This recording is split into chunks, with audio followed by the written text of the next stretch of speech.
So it's safe to assume, I think everyone knows Beyonce and her new album that's coming out in a soon. Her album's coming out soon. We can assume that. We haven't had a lot of Beyonce music lately, which I think a lot of people do worry of. What is the next step, especially dealing with Beyonce? And she released a song. It's in the music video, it says number 6, so we're gonna assume this is the number 6 song. It's called "Break My Soul," right? And I think a lot of people, and this is particularly me, when it comes to singers, I'm known to give a lot of creative freedom to a lot of different singers, and that's probably personally because there have been many allegations where people didn't write their own music and they just sung it. For example, Omarion, when he did "Oh" and Tank wrote it. But that's another topic for another day. So I think I will be looking at that, and I do. This is another a disclaimer before I get into it. I personally do not.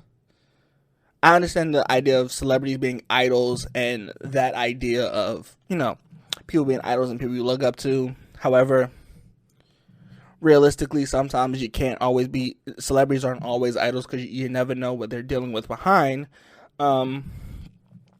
closed doors, right? So she released this upcoming single from her song.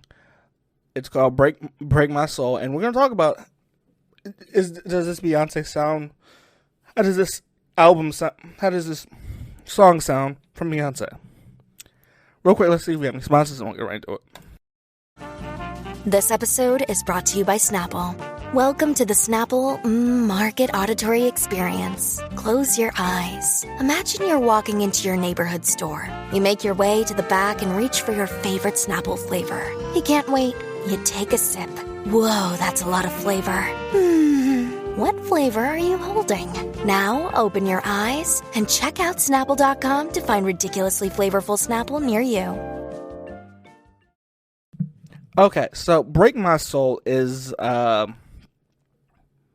weird song to listen. It's a song to listen to majority because of the samples about being respected and stuff like that we get from the early samples, and they say "release yourself." Now the sample I can't find the actual song the sample is from. It's not listed, but when the album comes out, I'll talk about the sample. I couldn't find the sample, the original for the sample, but it also could be just a voiceover from any artist. But it sounds like a group, but I can't figure out where it's from.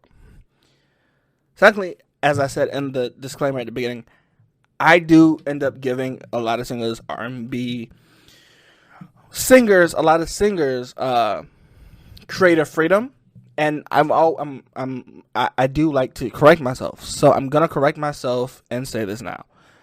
I'm gonna give Beyonce the benefit of the doubt and say she wrote everything. If somebody comes out later and says that they wrote it or they wrote some part of it, I'm gonna come back and correct myself and make an episode about that or put a tweet out about that. I'm gonna do both. I'm gonna make sure I correct myself. So, and then this idea of not taking celebrities as idols, I'm gonna get into that when I talk about it, and that'll really be something. So, we're talking about the first two lyrics or the bridge. Well, really, it sounds more like the bridge. She says, "You won't break my soul. I fell in love."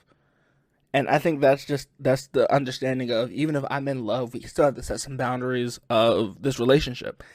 And I think I think a lot of people look to Beyonce for advice or stuff like that in her music because they think her music holds answers. And so her music does hold some answers. Like this right here, I think is a good way to say, even though we're in love, or I'm in love with you, I fully trust you. Hey, we're going to have to put some boundaries on something, which isn't necessarily a bad thing. I wouldn't say that's a bad thing to do. People would disagree with me, and boundaries. She also says it's a weird thing of like it's a weird thing. So She also mentions quitting my job because they were getting on my last nerves, and something getting off at 5. So a lot of people that have reviewed this have said the same thing. I just want to make sure that, when I say it, I really do inform people. I don't know. And in the world, no matter where you are, the world's in a tough spot right now. I think people realize it from 2020, but going 2022, I don't think people are as aware that the stuff they're going through, Now, as I said, people do go to songs to get inspiration or to follow something. I do want to stress this enough. People do get tired of coworkers, and that's common. That's like commonplace practice. You're not gonna like some of them. You're gonna like some of your coworkers. You're not gonna like all of them. The nerve thing, I do understand it. Like, the coworkers that you hate, they're gonna get on your nerves, and they're gonna stress you out or piss you off, right? I think that's sad or make you mad. I think that's, depending on the field that you're in, depending on how you do it. It's hard to say, especially looking at the price of gas, especially in the States and some European countries too.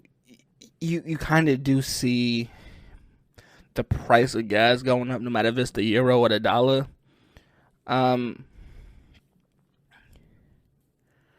Or the Russian equivalent to that. It's or pesos, or I'm ahead of myself. Anyway, I know I felt like this, people felt like this, where they believe that quitting that job would be a good thing necessarily, because it would cause them less stress or whatever, because somebody got on your last nerves, or the customers, or the managers, or whatever, however your job is structured, right? Somebody makes you mad one day, and you're like, I'm gonna quit, right? It's very hard in this, because I do understand people are like, well, she makes a very good point, anything can happen.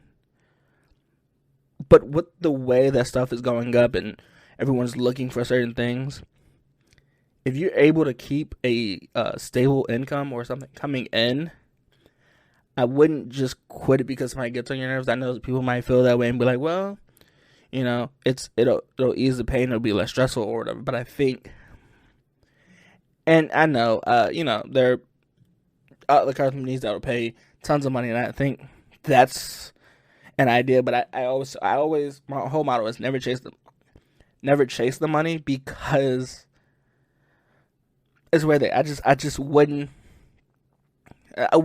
necessarily quit my job, especially because it's a stable income that you have coming in, that or a stream of income you don't have to worry about. It's coming in, even though those days you might feel like you want to quit. I wouldn't do it. Not a lot of people are in like the 10 or the 1% that are making $1 million or $1 billion a year. It's very hard for a lot of people, regular people, working class. There's a lot of people that aren't really able to quit their job and just get away from the frustrations. But I think that's any job you go to, you'll be frustrated. So I think, I know I spent a long time talking about that, but I think that's very crucial, because I know some people that are spontaneous like that, where they're like, oh, I heard it in a song. This is how they said to be, this is why they've said that this is why that gets on my nerves, and done it. I wouldn't recommend it, because the steady income is very important, especially with the prices of gas and everything going up. Better safe than sorry is the best way to put it. Right? And people will argue, well, Beyonce doesn't have, Beyonce, not that it's readily known or publicly known, but I don't think she does. Music is technically a 9 to 5, depending on who you ask or how the artist sets everything up, but that's not typical for all artists. That's not typical for all artists. So I just want to make sure I got that line, and I made sure that I made kind of a point on that. She talked about she wants to tell everybody. And she says she's back. So she's back at making music, which I think is great. She has more experiences that she's learned, so it's always great to Here from our point of view, because we already had 444, where it was a project by both Jay-Z and Beyonce, but Beyonce is saying she's back to making music, and we're getting that album very soon. She says, I let my hair down because I was losing my mind. Like, my hair was being so tied up or tight, or I was so, I was so headstrong that, or bullheaded that it happens, right? Where you're so, you want a vacation. And then she says, she talks about being almost like being your own motivation, right? Like, don't let them break your soul and be your own motivation, which I think is a great way to put it, especially because you have to kind of have to be like self-motivated to do a lot of different things. Now, that's not all things, but that is a few things, right? No matter what it is. College, high school, a job, anything. You kind of have to be self-motivated to do it or have a reason on why you're going to do it. So, I think that's always good. I think that's always like a good thing to mention. She says trying to fake it. And it's a weird, it's become a weird thing, but she says rolling around in a circle for love, like looking around a circle for love, which when really the love you should be looking for is deep inside yourself. And I know that sounds a bit spiritual, but it is true. Like the love of a person, the love in another person will probably not make you happy, but a love that you have for yourself, the way you value yourself, your confidence, everything will go up if you love yourself, and that's probably the love you're looking for. And I don't think anybody can give you that kind of love. Now, that's another conversation about it. But I think overall, this song is not bad. It's definitely a newer and a Beyonce we haven't heard before. The album I have not heard. The album is coming soon, but the album is a weird release date.